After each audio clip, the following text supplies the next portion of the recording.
Le hasard fait très bien les choses, si est-il du moins ce qu'a dû se dire la jeune Alizée en apprenant sa défaite dans l'émission Graines de Star en 1999. À seulement 15 ans, elle s'apprête à devenir l'une des chanteuses les plus appréciées de sa génération, prise sous l'aile d'une autre artiste mythique, Mylène Farmer.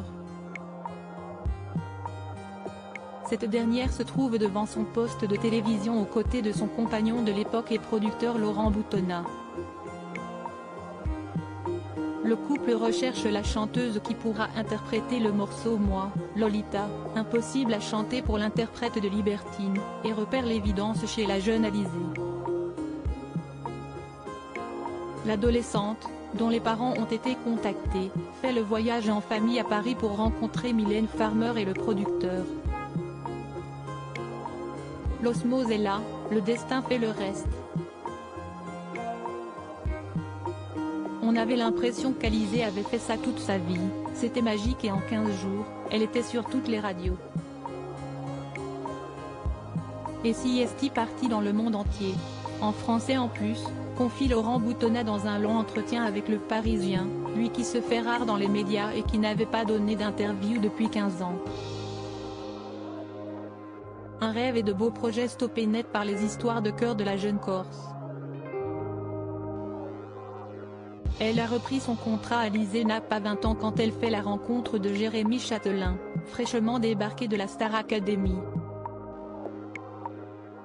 Les deux jeunes artistes, propulsés sur le devant de la scène, font connaissance et tombent vite amoureux.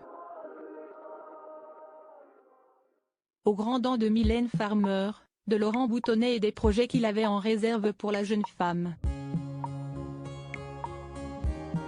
Comme Laurent Boutonnat le confie, toujours au Parisien, Alizée a fait passer son histoire d'amour avec Jérémy Chatelain avant tout le reste. On a fait 2 albums avec elle et puis elle est tombée amoureuse d'un garçon de la Star AC avec qui elle voulait faire un album. On avait encore un album à faire mais c'était un peu compliqué et moi je partais sur le tournage de Jacou le Croquant. Elle a repris son contrat.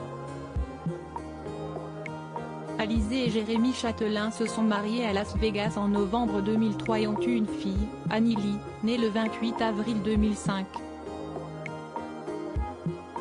Pour autant, pas d'animosité ni de rancœur entre Alizée, Mylène et le producteur, bien au contraire. Les projets continuent, nous nous sommes revus tous les 3 il y a 4 ans avec plaisir.